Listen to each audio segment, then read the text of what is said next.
Olá, povo de Deus! Nessa aula nós vamos conhecer as quartas moradas e nós vamos conhecer um pouquinho então do primeiro capítulo.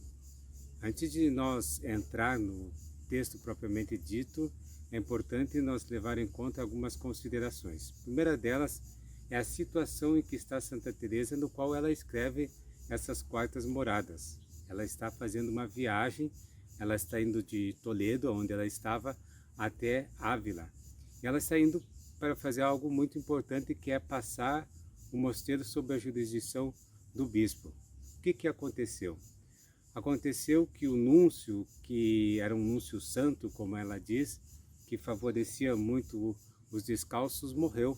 E foi nomeado um novo núncio que não é tão favorável aos descalços. Então Santa Teresa está vivendo um momento dramático em que ela vê perigo à sua obra fundacional, a descalcez. Então essa situação influencia bastante e por isso nós vamos ver que está um pouco desordenado o texto.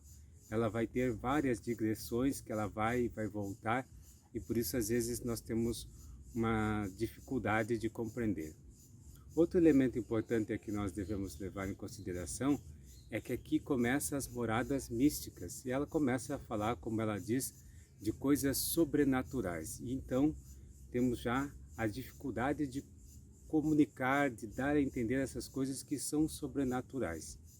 Isso quer dizer que nós também, ao lermos, vamos ter algumas dificuldades, né? Moradas místicas, vocês sabem, é tudo aquilo que já o principal protagonista é Deus. São coisas que Deus realiza e que nós não podemos realizar ou chegar por nós mesmos. Então, nas moradas místicas, nós temos a gratuidade de Deus que concede quando quer, como quer e a quem Ele quer. O terceiro elemento importante de nós termos em conta, que vai também trazer dificuldades para nós, é a falta de experiência. Para Santa Teresa, muito importante para entender o que ela está dizendo é a experiência. Se você tem experiência, você vai entender com maior facilidade. Se você apenas ouviu dizer, você terá um pouco de dificuldade de entender o que ela vai dizer. Dos tópicos 1 ao 3, nós temos essas palavras, então, que são palavras introdutórias. Do 4 ao 6, ela começa a fazer uma diferença entre os contentamentos espirituais e os gostos espirituais, os gostos que nós obtemos na oração. E ela começa, então, dizendo o que são esses contentamentos espirituais que nós obtemos por meio da oração.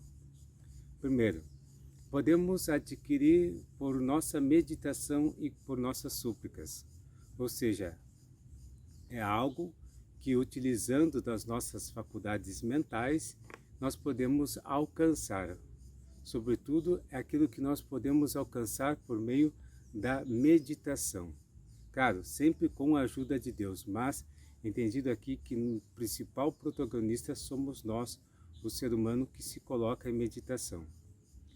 É algo também que nós poderíamos dizer assim, são coisas que nascem pelas próprias obras das virtudes, fruto do nosso trabalho. Então esse contentamento é pelo fato de estarmos servindo a Deus, nossa vida está agradando a Deus e acabamos sentindo isso. O mesmo contentamento podemos encontrar nas coisas da terra. Então são coisas que também nós sentimos e aí Santa Teresa dá vários exemplos, como um exemplo muito simples é quando você encontra uma pessoa que você ama muito e que faz muito tempo que você não vê e que você sente uma alegria, um contentamento por conta desse encontro. Outro dado dos contentamentos espirituais é que eles começam em nós, mas eles nos conduzem, ou seja, terminam em Deus. Começam em nós, mas eles também têm essa função de nos conduzir a Deus.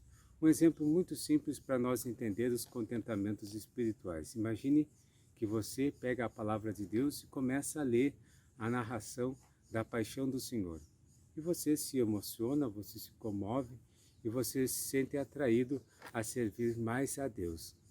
Esse é um contentamento espiritual que você recebeu e que você se utilizou das suas faculdades, sobretudo se utilizou da meditação.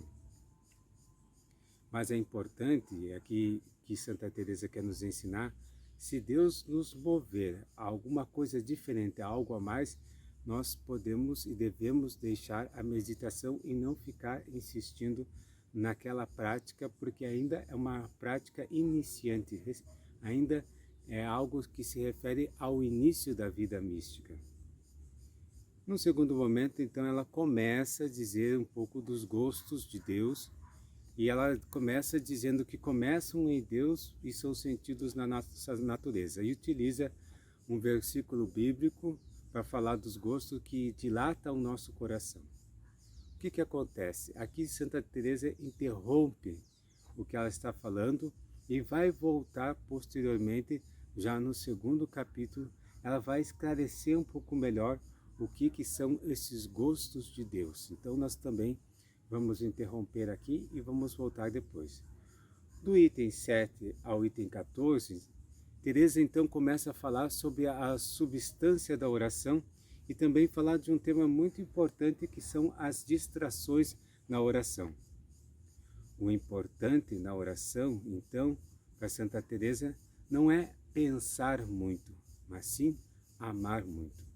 Veja bem, o importante não é pensar muito, mas sim amar muito. Por isso ela cria uma regra de ouro. O que mais vos despertar para o amor, isso você deve fazer na oração. O que mais nos ajuda a amar a Deus, esses elementos nós devemos utilizar na nossa vida de oração. Só que pode surgir uma pergunta. Se o amor é o fundamento da oração, mas o que é o amor? Em outros momentos, Santa Teresa já definiu também o amor de umas pelas outras no caminho de perfeição, e aqui ela também dá algumas luzes dizendo que o amor é diferente do gosto. O gosto se refere à nossa sensibilidade, o amor não, é uma determinação da vontade. Por isso, nós podemos seguir o que Jesus diz, que é amai-vos uns aos outros, mesmo que nós não sintamos em nós um desejo, ou mesmo que isso não cause em nós nenhum contentamento, nenhum prazer. O importante é amar a Deus. Ainda aqui nesse capítulo, Santa Teresa entra nesse tema das distrações, né? Quando o nosso pensamento começa pela imaginação vagar e se preocupar de outras e outras coisas. Como o importante é o amor, mesmo que essas distrações possam vir, a gente deve perseverar neste amor a Deus, porque o importante é o amor a Deus. Santa Teresa, ela mesma narra o quanto ela sofreu com essas distrações e com a sua imaginação, que em outro lugar ela chama até mesmo a louca da casa. E ela dá um conselho muito simples, que nós não devemos dar atenção a esses pensamentos. Então, por que nós não devemos dar atenção? Porque só Deus pode deter a nossa imaginação. E para Santa Teresa, a nossa imaginação que produz essas distrações, na verdade é uma desordem que vem a nós fruto do pecado original. E que nós não podemos, então, por isso, por nós mesmos detê-la. E por isso também não devemos dar atenção. As distrações não podem ser um motivo para nós abandonar a oração. Mesmo que encontrar dificuldades de concentrar o pensamento, o importante aqui é a gente saber perseverar. Então, vejamos bem o que Santa Teresa nos ensina sobre a essência da oração, que a essência da oração está no amor, que em tudo isso, o teu amor deve estar desperto, estar sempre amando a Deus. E mesmo que com a tua mente, mesmo que a tua imaginação te levar a diversos lugares, o importante é você perseverar e estar ali naquele momento amando a Deus. Reze junto comigo, pedindo a Deus essa graça de também viver esta oração, a oração do recolhimento. Nada te perturbe, nada te espante. Tudo passa, só Deus não muda.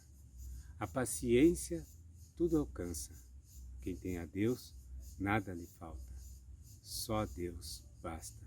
Que Deus te abençoe.